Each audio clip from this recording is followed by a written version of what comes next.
Hello friends and welcome to one more game of Desert Strike, a custom map of Starcraft 2.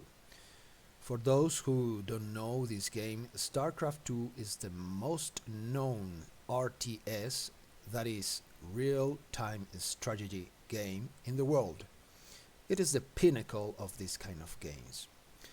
This is not a regular multiplayer game, but the same rules apply to the units you build. So you must choose the correct units to counter your enemy units and to win each battle to finally reach the final victory. There are two teams of 3 members each. I am in the right team. My name is Lobito, red Terran. And there are other 3 players in the left team with 1 Terran, and the rest of the players are random race. We don't know if they are going to be Protoss, Terran or Zerg. So, in Starcraft 2 you can choose one of these 3 races. The Terrans, which are the humans. Terrans comes from Terra, which is almost Tierra in Spanish, Earth. They have medium cost units and they require a lot of micromanagement. And technologically they are very advanced. Then there are the Protoss. These small icons belong to a Protoss unit. The Protoss are the most expensive and strongest units in the game. They are aliens with advanced technology. They have shields, but they are not as advanced as the Terrans in other aspects. And finally we have Zergs. For example, this is the icon for the Zerg race. The Zergs has the cheaper units and more abundant ones without technology. They have some spells, some magic, but they're basically alien insects that attack in swarms. I mean, a swarm is crowded units in one group, like the insects. So, I'm going to start a video. In this map, the objective is to destroy the enemy command center, which is a Protoss Nexus here in the minimap. This is my base, my fortress. And here is the enemy command center, which could be a Nexus or a Terran fortress. The objective of the game is to destroy this command center. The Protoss Nexus or the Terran fortress can fire a weapon that deals 70 damage, 70 HP of damage, and each one has 2500 health points and a very fast weapon that helps with defense. This weapon serves to defend against an enemy attack and initiate a counter-attack that can be definitive if you accumulate 2 or more waves of your own team. When I say waves, I mean this wave is purple. He must face the other wave here from the enemy. This wave, this player must face the other player with his own wave, and I am the red Terran, and I must face this other player, which is a green Terran too. So, the command center, which is this big square here and this one here, is a large building marked on the minimap with a large purple square or a large blue square. Before destroying the enemy command center, we have to destroy the bunker. The bunker is here, my bunker, and the enemy bunker is here. This is a small building that precedes the command center with 800 HP, health points, and also a fast weapon that deals 17 damage. The command center deals 70 damage, okay?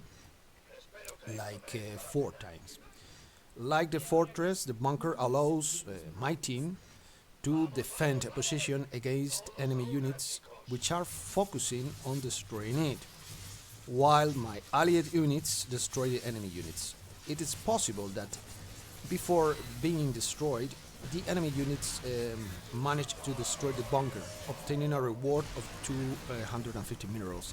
Again, a defense near the allied bunker can provoke a counter-attack from us with 2 waves of accumulated allies, which can end with the destruction of the enemy bunker. So, as you can see, there is a line in the middle dividing the field into two, the home field and the enemy field, allied field. And the main objective during the early game, before you destroy the enemy command center, which come later, it's to dominate the center of the field. When a team dominates the middle, as you can see here, the crossing line that divides the field into two sides gets the color of the dominated team. Blue for left team, or purple for right team, which are us, the right team. Okay. It's on the bottom, but I call it the right team. While this happens, the dominating team gets more minerals than the opposing team, and if you get more minerals, obviously you can build more units faster than the enemy and dominate the game to destroy the enemy command center.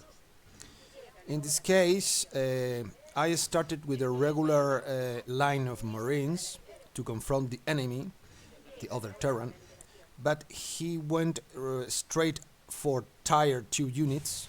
There are Tier 1, Tier 2 and Tier 3. Each tier has more advanced and expensive units, and since he got tanks against my Marines, tanks can kill many Marines at the same time, I just sold my Marines at 70% of the cost. I'm losing minerals doing that. And I swapped or switched to air units, in this case Liberators.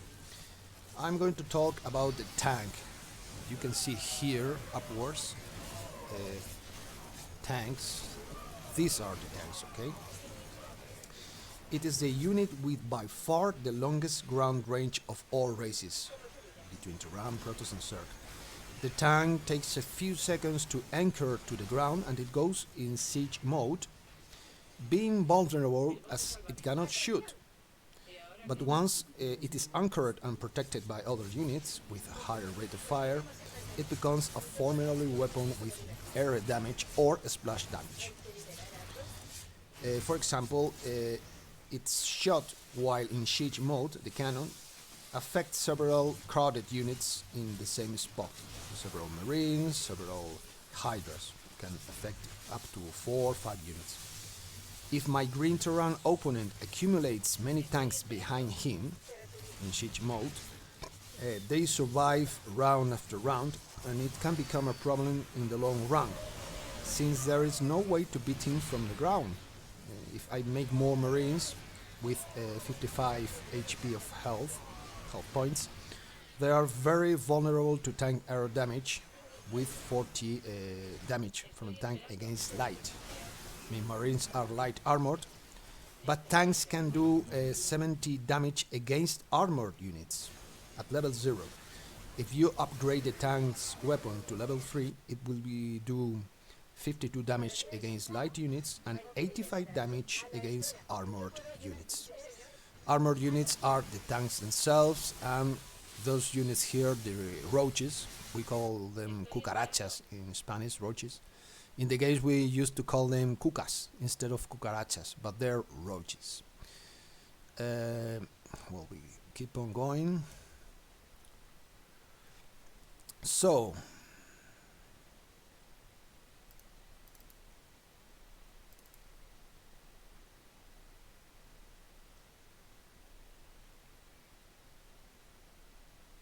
okay, it was a glitch in the video. So, since my ground units are not being effective against my green Terran opponent, as I told you, I decided to build Liberators.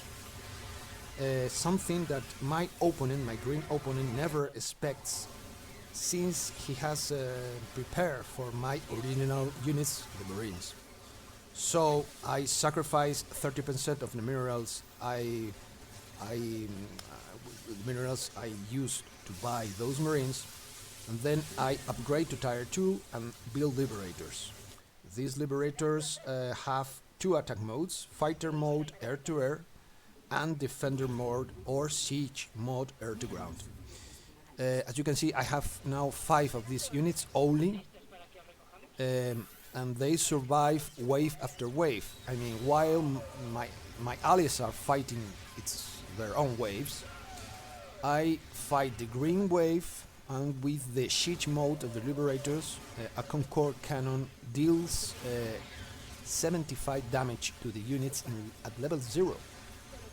Okay, so as you can see, I have survived the green wave, my enemy, and I am fighting from the side the blue Zerg.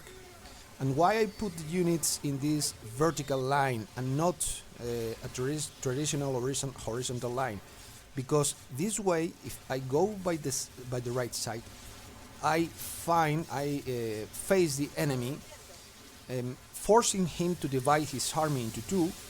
And when the enemy comes from the center to me, it comes one by one.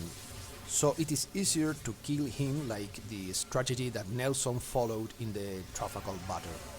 So this way of playing is very risky, because your own units can face the enemy the same way you do them, one by one, but in this case I'm distracting the enemy. I am forcing him to go to the right side and divide his army to confront the next wave of my ally.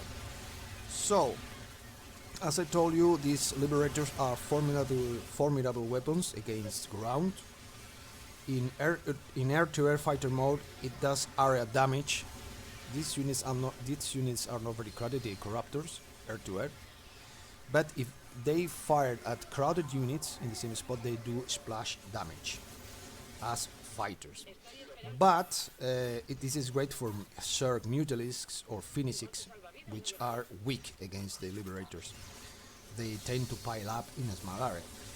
But in Defender mode, the Liberators, they have an air-to-ground Concorde cannon with a brutal damage of 75 at level 0 and 85 at level 3.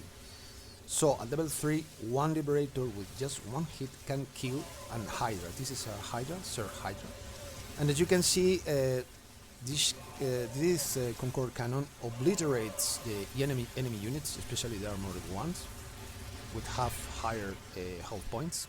And I am surviving another wave. Their tanks, green tanks, are useless against my Liberators. They are very useful against ground units like these units from Purple Protoss. But I'm not interested in fighting the blue air-to-air units, the Corruptors. I'm interested in destroying the enemy ground units. And as you can see, the purple ground units are advancing. They meet the yellow units, all allies, and they keep going because I have killed most of the ground units with my Liberators, while these blue air-to-air units meet here with me again, and I kill them very fast with the mines you have just seen. So you can upgrade the Liberator air-to-ground weapon to reach from 10 to 12 of range, 10 to 12 of radius of attack. As you can see, this is the radius of attack. So 12 for the Liberators and 13 of radius for the tanks in siege mode. This is a lot of range. As you can see, they can reach far behind the enemy lines. Now I'm fighting these air-to-air units, but as you can see, I set them in defender mode, so I don't care if they are destroyed as long as they destroy the enemy ground units. So we are winning the middle from a long time, so we have more minerals, more resources. I have put just 2 gases here. Every gas station gives you extra minerals per second. When you are dominating the middle, you can do that. And as you can see, green has started to build Liberators too, but it is too late because I have Vikings. Vikings are specialized in air-to-air combat. They can fight ground too, but they are quite slow. But they have a very long range, 12 too. That is a great range, a great radius. And I have built those Vikings in an horizontal line to confront these Corruptors from the Zerg that are air-to-air weapons too. So my Vikings will distract these Corruptors while my Liberators kills all the enemy ground units. And since we are dominating the middle, you can see here the line is purple. This is the first player of my team, purple. The first player of the other team is blue. And this is the blue insulting his ally. Is calling green fucking noob. No, green is not noob. He's an expert player, but I have outplayed him. Okay, he cannot do anything with these cyclones, which are very good weapons against air. But as you can see, I have mines. The mines hide under the ground. They hide and they fire. They do a splash damage of 125. So they hide. They are not detected unless the enemy has detection. But once they fire their weapon, it is worth the cost, even if they are killed, because it is a lot of splash damage. They can kill many units at the same time. So I still survive this wave. So my allies can come wave after wave, as you can see. Now we are joining 3 waves here: yellow, me, and purple. And we are about to get very close to the enemy fortress, which is here, blue. This is the fortress. We are advancing and advancing, and the enemy cannot hold our waves because we have superiority and we have more minerals of income. My allies have now 2 gas stations, and sooner or later, in about 3 minutes, we will be destroying the enemy command center and win the game. As you can see, my line holds up all the ground. Any ground unit that passes through my line is killed, because the mines distracts the ground units, and while they are distracted, my liberators hits them. My artillery units, the Vikings, are distracting their units too, so I'm still fighting. I survived the wave. My ally, my purple ally, joins me in the battle. So as you can see, we are getting closer and closer to the enemy fortress. And the immortals, which are very good units against ground, they do a lot of damage, deals like 75 damage to buildings. It's about news for the enemy that the immortals come to this point, because they are going to hit the fortress. They're going to ignore these units and they are going to hit the fortress. Here comes my wave. Now I switch to 2 horizontal lines. I don't need to have a vertical side line to face the enemy. I'm interested in facing the enemy frontally. As you can see, I have set the 2 lines here. And as you can see, I totally kill the blue wave, zero wave, and I survive the wave and I keep destroying the next wave. I mean, orange is the enemy of purple. Okay, so we are accumulating wave after wave, so we are going to destroy the fortress in a few seconds. The immortals are destroying the fortress, hitting the ground, and we are going to win. I told green is my bitch, so green Terran is my bitch. Leave him alone. People, when they start losing, they call their own allies noobs, idiots, stupid, but oh well, man. Don't do that with your own allies. So I told him green is my bitch. So, holding the line, killing all the blue units, as usual. And one enemy has left the game. And now I think these immortals are going to take down the enemy command center. And I am building some battle cruisers, but they are useless. They are not going to enter the battle. So as you can see here, killed units by me, 654. Purple killed more units than me because he was facing Zergs directly. So Zergs produce a lot of units. You see here, blue produced more than 1,000 units. Orange produced much less units. Okay, but I was second, and I lost a few units. As you can see, I only lost 209 units because I built strategic units, not massive units, to kill the enemy and not losing them, surviving wave after wave. So, victory for our team. Where I'm going to watch the the total scores.